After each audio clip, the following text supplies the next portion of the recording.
Bagian 39. Mas Ezra si pelanggan kopi. Selamat mendengarkan. Pria mempercayai Tuhan dengan mempertaruhkan penolakan. Wanita mempercayai Tuhan dengan menunggu. Caroline McLeay. Kata-kata yang menyiratkan tentang dua orang yang sama-sama sedang berada dalam sebuah penantian. Ibarat sebuah jemuran yang kita keringkan di bawah turunnya hujan dan berharap pakaian itu akan kering. Bukankah itu adalah hal yang sia-sia? Namun bagaimana jika sebuah keyakinan akan kuatnya cinta yang terpatri dalam hati masing-masing? Akankah semua itu akan tetap menjadi sia-sia? Menunggu memanglah tidak enak. Walaupun terkadang harus mendapat hinaan karena kita telah menjadi seorang manusia bodoh yang mau menanti perginya seorang terkasih tanpa kabar. Seperti saat ini.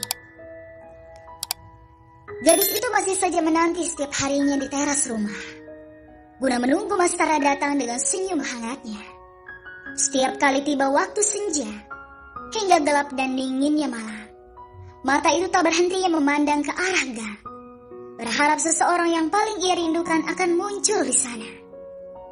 Hingga sepasang mata itu kembali mengembun setiap kali orang yang ia lihat itu bukanlah cintanya. Ia lelah, sangat lelah. Sudah hampir 1 minggu lamanya Mas Tara pergi sejak malam itu. Hingga saat ini tidak ada satupun kabar yang mampu mengobati rasa rindu di relung hatinya. Selain surat bersama ponsel yang berada di pangkuannya. Mas Tara, kau sedang apa? Sembari mengusap layar depan di ponsel itu. Sejak awal ia menyalakan ponselnya sudah terdapat foto Mas Tara di sana. Senyum yang selalu kurindukan. Entah kapan aku bisa melihat senyum ini lagi secara langsung. Tersenyum kecut, lalu mengecup layar ponselnya. Kangen, seraya memeluk ponselnya kembali. Karena hanya itu yang bisa ia lakukan saat ini. Menatap foto Mas Tara dari layar ponsel pemberiannya. Sembari menanti dan menanti. Tangan Kinar terangkat, seperti hendak meraih bintang di langit yang ia lihat. Bintang, karena kau berada di langit yang sama, bisakah kau sampaikan pesanku pada cintaku itu? Sedikit bergetar bibirnya menahan tangis. Namun ia berusaha menyunggingkan itu. Tolong bilang padanya, jika ada keraguan di hatinya tentang perasaanku saat ini, katakan saja, kalau perasaanku akan tetap sama terhadapnya. Jadi pulanglah. Katakan begitu ya Bintang, agar dia tidak lupa jangan pulang. Tersenyum sembari menitikkan air mata. Menghela nafas panjang lalu membuangnya. Sudah semakin larut. Kurasa sudah cukup menunggumu, Mas. Tapi besok aku akan menunggu lagi. Tanpa jengah, tanpa bosan. Kata-kata yang masih berusaha ceria seperti biasanya. Walau dengan air mata yang menetes. Ia tetap menjaga keinginan sang suami. Untuk tetap menjadi lenteranya yang tidak akan pernah redup. Dalam kehidupan, setiap insan yang bernyawa, kita pasti mengharapkan fase kebahagiaan dalam hidup. Kebahagiaan akan mencintai dan dicintai. Seperti itulah contohnya. Bukankah tidak salah jika kita berharap pada Tuhan yang menciptakan rasa bahagia? Untuk mengawetkannya dan menjadikan fase bahagia itu sebagai hal yang abadi. Namun seperti halnya dunia yang akan terus berganti dari malam ke pagi, pagi ke siang, siang ke senja, hingga tiba waktu kembali ke malam hari. Begitu pula roda kehidupan kita berputar, tanpa bisa menolak datangnya suatu fase di mana kita akan terluka dan menangis. Semakin tidak semangat ia menjalani hari-harinya. Setelah hampir 1 minggu tutup, pagi ini Kinar kembali membuka warungnya. Dan pelanggan pertamanya setelah tutup lama adalah Mas Ezra. Seorang mandor muda di proyek pembuatan gedung rumah sakit di dekat warungnya. Di sana ia masih mengamati gadis yang tengah melamun sembari mengaduk kopi pesanannya. Dia kenapa ya? Apa ada sesuatu yang terjadi? Pria itu terus menatap ke arahnya. Hingga sebuah jeritan kecil Kinara. Akibat tangan yang terkena air kopi panas yang menciprat ke tangan. Mbak tidak apa-apa? Tidak Mas, tidak apa-apa. Sini Mbak, cuci dulu tangannya buat mengurangi efek melepuhnya. menyentuh tangan Kinara. Sontak saja Kinar langsung menarik tangannya. Biar saya sendiri saja, Mas. Maaf ya, Mbak, saya hanya berniat membantu. Kinar pun hanya tersenyum tipis, lalu menuju wastafel guna mendinginkan tangannya yang perih dan membasuhnya dengan air yang mengalir. Sebentar ya, Mas. Iya, Mbak. Tersenyum ramah, dia pun kembali duduk ke bangkunya. Kurasa sudah cukup walau masih perih. Kirana mengeringkan tangannya dengan handuk kecil, lalu kembali ke mejanya. Mas, aku buatkan yang baru saja ya. Iya, Mbak. Hingga segelas kopi baru kini telah tersaji di hadapan Ezra. Silahkan, Mas. Ada yang lain lagi tidak? Tidak, Mbak. Saya mau makan gorengan dan lontong ini saja. Ya sudah kalau begitu. Kinar kembali ke meja kasir. Sementara pria yang tengah menikmati gorengan di tangannya masih mengamati gadis yang tengah tertunduk. Jika dilihat, seperti tengah mengamati ponsel di pangkuannya. Namun wajahnya benar-benar terlihat sedih. Ada apa ya? Biasanya Mbak Kinar sangat ceria. Apa dia ada masalah? Pocket, seru seorang kurir di depan pintu warung. Gadis itu lantas mengangkat kepalanya dan beranjak guna menghampiri kurir tersebut. Maaf, Mbak Kinara ya? Iya, Mas. Ada paket dari seseorang, silakan diterima ya. Ucapnya menyodorkan sebuah kotak kecil. Mas tahu siapa pengirimnya tidak? Kurang paham, Mbak, soalnya sang pengirim tidak mau menyebutkan namanya. Silakan diterima, Mbak. Terima kasih, Mas. Sama-sama, kalau begitu permisi. Sementara gadis itu hanya tersenyum. Bungkusan yang sangat tipis seperti surat. Ia pun segera menuju kursi kasirnya lalu membuka paket itu. Dan isinya hanya sebuah kartu berwarna hitam. Kinar mengerutkan keningnya. Ini kartu apa sih? Kinar bingung. Karena jika ATM, ia pasti akan paham. Hingga sebuah surat yang berada di dalamnya membuatnya langsung mengeluarkan lalu membacanya. Pakai kartu itu untuk semua kebutuhanmu. Apapun, jangan sampai tidak menggunakannya. Dan ini pinnya. Ini pinnya kok tanggal pernikahan seriku dengan Mas Tara. Apa ini dari Mas Tara? Tapi kartu apa sih ini? Kinara masih kebingungan. Kinara pun mengangkatnya dan memutar-mutar. Sontak saja Ezra yang ada di sana langsung tersedak akibat melihat Kinar yang tengah memegang kartu kredit tanpa limit itu. Kinar pun menoleh. Mas tidak apa-apa. Kinar beranjak. It's okay, aman, hanya tersedak saja. Oh, ya sudah Mas, hati-hati minumnya. Iya Mbak. Itu asli bukan sih? Ezra menepuk-nepuk bahunya meredam batuk. Dan setelah urusan perutnya kelar, ia pun kembali ke proyek. Dan berpapasan dengan bawahannya yang lain yang hendak masuk ke warung itu. Ezra pun tersenyum kepada mereka yang menyapanya. Ia sempatkan menoleh ke belakang lebih dulu, mengarah pada Kinar, lalu menggeleng pelan, sembari tersenyum tipis, dan pergi. Bagian 40. Aku bukan janda bodoh. Selamat mendengarkan. Hari yang melelahkan sudah berakhir. Kini saatnya menutup kembali kedai kopinya.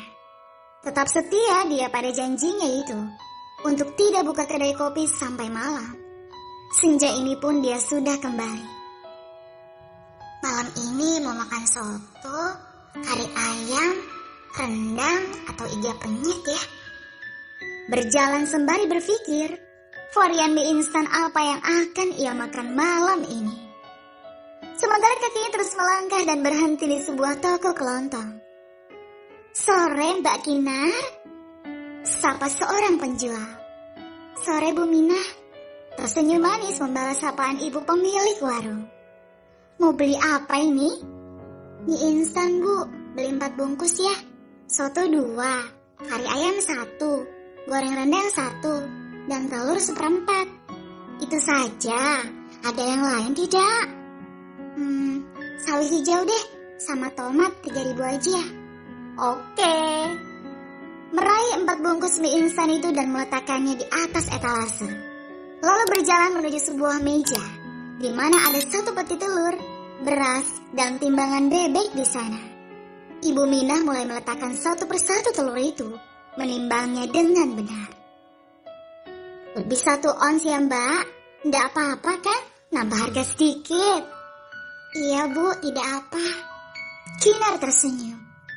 Setelahnya Ibu Minah meraih satu ikat kecil sawi dan tomat. Ia kembali berjalan mendekati etalase tempat mie instan itu diletakkan. Tumben, sekarang jarang sekali belanja sayur dan lauk yang lengkap. Bu Minah memasukkan semua belanjaan Kinar ke dalam kantong kresek, seraya menghitung harganya. Iya, karena suami saya sedang keluar kota, jadi makan untuk sendiri saja. Oh ya, kemana mbak? Luar Jawa sih bu, ke tempat orang tuanya. Loh, Pak Kinar tidak ikut? Tanya ibu itu sembari menekan-nekan tombol angka kalkulator miliknya. Tidak bu, soalnya janda bodong. Seru seorang wanita memotong ucapan Kinar. Keduanya pun menoleh. Monik. Halo janda bodong. Monik berjalan mendekati Kinar. Siapa yang kau sebut janda bodong? Kaulah yang janda bodong. Istri bukan, janda bukan, apalagi gadis perawan. Digantung lagi. Judul lagu sekali ya hidupmu. Sementara Kinar kini tengah mengepalkan tangannya. Teringin sekali dia menampar wajah wanita di hadapannya. Namun tertahan. Dasar kau ini Monik. Bisa-bisanya kau menyimpulkan hal yang sama sekali tak bisa kau pertanggungjawabkan kebenarannya itu. Hei, aku itu bicara padanya. Memang apa yang kau ketahui ya? Tentu saja dengan suamimu yang tidak pulang lah. Cih, dia itu hanya pulang kampung Monik. Oh ya, hanya. Kalau begitu, apa dia menghubungi ibu selama ini? Tidak. Kinar menatapnya dengan sorot mata tak suka. Apa nomornya selalu aktif? Itu pun tidak. Kenapa tidak menjawab? Benar ya? Hah? Kinar hanya geleng-geleng kepala. Tidak ingin menanggapi ucapannya itu. Berapa Bu Minah? 25.000 Mbak Kinar. Kinar pun mengeluarkan uang senilai 50.000. Sementara Bu Minah meraihnya dan mengambil kembaliannya. Kinar, kau tahu Nona Vio itu kan? Kinar terpaku. Ia masih diam saja menatap lurus ke arah Bu Minah. Dia sama sekali tidak menyita rumahmu. Wah, jangan-jangan mereka kabur berdua, terus nikah diam-diam di belakangmu. Kinar menoleh cepat dan memaksakan senyumnya walau terasa sesak. Kau pikir aku akan terhasut dengan ucapanmu, Moni? Hei, aku itu tidak asal berasumsi. Kau lihat ini ya. Monik mengeluarkan ponselnya dan membuka salah satu akun sosial media. Aku itu sudah berteman dengan Nona itu loh. Lihat ini. Monik pun mengarahkan ponselnya pada Kinar. Banyak sekali kan foto mesranya dengan suamimu itu? Ucap Monik tersenyum jahat. Terlebih saat melihat mata Kinar yang melebar. Itu pasti foto lawas. Memang, namun lihat postingan terakhirnya. Monik menunjukkan lagi. Sebuah foto tangan yang saling bertaut. Kau kan istrinya, harusnya sih hafal ini tangan siapa. Kinar membaca catatan di bawahnya. Kau yang kembali. Dengan gambar hati berwarna merah. Mata Kinar mulai mengembun. Ia menggeleng. Kau itu bodoh ya Moni. Sudah jelas itu bukan tangan Mas Tara. Mbak Kinar, ini kembaliannya. Ucap Ibu Waro. Iya Bu, terima kasih ya. Sama-sama Mbak Kinar. Kinar menepuk-nepuk bahu Moni. Kau tahu, aku tidak akan terpancing oleh itu. Jadi hentikan usaha yang akan menguras tenagamu, Moni. Kinar tersenyum, lalu melenggang pergi. Baru beberapa langkah dia meninggalkan Moni. Air matanya terjatuh. Tidak, aku percaya padamu, Mas. Aku percaya padamu. Kinar menghela nafas panjang seraya kakinya yang terus melangkah pergi. Sementara yang di belakang tengah tersenyum licik. Kau pikir aku tidak melihat genangan di matamu itu, gadis jalan? Rasakan itu. Hujan rintik-rintik di luar masih menemani malam kesendiriannya. Menikmati dinginnya malam penuh kehampaan tanpa Mastara. Kinar berjalan pelan menuju kamar suaminya sebelum mereka tidur satu kamar. Perlahan tangan kanannya terangkat menyalakan saklar lampu di sebelah pintu tempatnya berdiri saat ini. Menghela nafas sejenak, memandangi ranjang itu. Kamar itu masih tertata rapi, bahkan wangi parfum Mastara masih sedikit tercium. Heran sekali, padahal hanya dihuni Mastara beberapa minggu, tapi wangi itu sudah berubah. Kinar tersenyum. Ia pun kembali melangkahkan kakinya mendekati sebuah jaket hijau yang tergantung. Meraihnya, lalu menciumnya. Wangi Mastara. Kinar memeluknya, seraya berjalan menuju ranjang itu. Kinar, kamu ngapain saya? Ucapan Mastara kala itu tiba-tiba saja terngiang. Saat dimana Kinar terjaga dan tiba-tiba sudah berada di samping Mastara. Awas ya kalau perjagaku hilang. Mastara. Sembari merebahkan tubuhnya di atas ranjang itu. Jaket Mastara juga hangat jika ku peluk.